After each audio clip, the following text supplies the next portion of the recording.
Di video kali ini, kita kembali belajar pada tema 1, subtema 1, muatan pelajaran Bahasa Indonesia. Gagasan pokok dan gagasan pendukung suatu teks.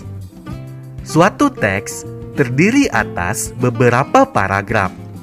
Setiap paragraf memiliki gagasan pokok dan gagasan pendukung. Gagasan pokok adalah topik yang dibahas pada suatu teks. Gagasan pendukung adalah uraian atau informasi tambahan pada suatu teks yang terletak pada kalimat penjelas. Gagasan pokok dan gagasan pendukung disampaikan tersurat maupun tersirat. Secara tersurat, gagasan pokok dapat ditemukan pada kalimat utama yang terletak di bagian awal, akhir, atau awal dan akhir paragraf.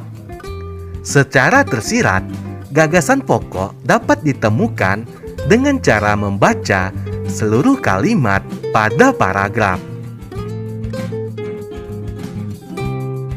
Berikut cara menentukan gagasan pokok dan gagasan pendukung. Pertama, bacalah teks dengan cermat. Kedua, cermati kalimat pertama hingga kalimat terakhir pada setiap paragraf. Ketiga, temukan kalimat utama dan kalimat penjelas dalam suatu paragraf. Sebagai contoh, ayo perhatikan teks berikut. Pada teks ini terdiri atas 1, 2, 3, 4, 5, terdiri atas 5 kalimat. Cara menghitung kalimatnya, kita tinggal menghitung jumlah tanda titik dalam paragraf ini. Jumlah tanda titiknya yaitu ada 5. Kamu bisa memperhatikan kembali kalimat-kalimat 1, 2, 3, 4, dan 5. Lalu, pada tulisan yang berwarna merah atau kalimat yang pertama merupakan kalimat utama. Jadi, paragraf ini kalimat utamanya berada di awal paragraf. Sedangkan kalimat yang berwarna biru adalah kalimat penjelas. Kalimat penjelas ada 4 kalimat. Kita tinggal menghitung tanda titiknya ada 4. Berikut cara menuliskannya di buku tulis. Kalimat utamanya kita salin kembali kalimat yang pertama pada paragraf tersebut. Selanjutnya, untuk kalimat penjelas, kita buat bernomor-nomor. Nomor 1 untuk kalimat penjelas yang pertama, kedua, ketiga, dan seterusnya. Selanjutnya, kita akan menentukan gagasan pokok. Nah, cara menentukan gagasan pokok, kita cukup melihat dari kalimat utama. Perhatikan kalimat utama yang tadi. Berdasarkan kalimat utama tersebut, kita dapat menuliskan gagasan pokok seperti berikut.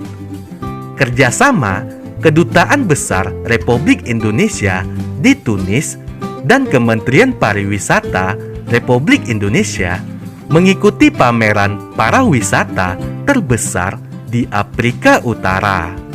Dapatkah kamu membedakan antara kalimat utama dan gagasan pokok tersebut? Sekarang kita akan mencari gagasan pendukung dari setiap kalimat. Kita perhatikan kembali kalimat penjelasnya. Kalimat penjelas ada 4 kalimat. Ayo simak kalimat penjelas yang pertama. Partisipasi Indonesia dalam pameran tersebut berupa penyediaan pavilium Indonesia bertema batik yang menampilkan teknik dan demo membatik menggunakan canting, sekaligus memberikan kesempatan kepada pengunjung untuk mencoba membatik dipandu perajin batik Indonesia. Berdasarkan kalimat penjelas tersebut, maka gagasan pendukungnya yaitu partisipasi Indonesia dalam pameran. Untuk gagasan pendukung nomor 2 diambil dari kalimat penjelas nomor 2. Gagasan pendukung nomor 3 diambil dari kalimat penjelas nomor 3, dan seterusnya. Perbedaan gagasan pokok dan gagasan pendukung. Ayo kita ingat kembali. Gagasan pokok adalah topik yang dibahas pada suatu teks. Uraian atau informasi tambahan pada suatu teks disebut gagasan pendukung. Perbedaan gagasan pokok dan gagasan pendukung terletak pada fungsi setiap gagasan. Gagasan pokok merupakan inti dari paragraf, sedangkan gagasan pendukung adalah penjabaran dari gagasan pokok. Gagasan pokok dan gagasan pendukung dalam bentuk peta pikiran. Gagasan pokok dan gagasan pendukung dapat disajikan menjadi peta pikiran.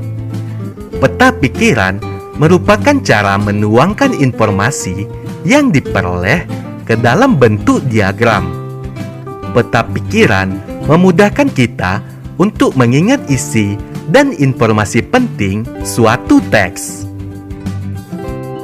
Menentukan gagasan pokok dan gagasan pendukung dengan membaca dalam hati.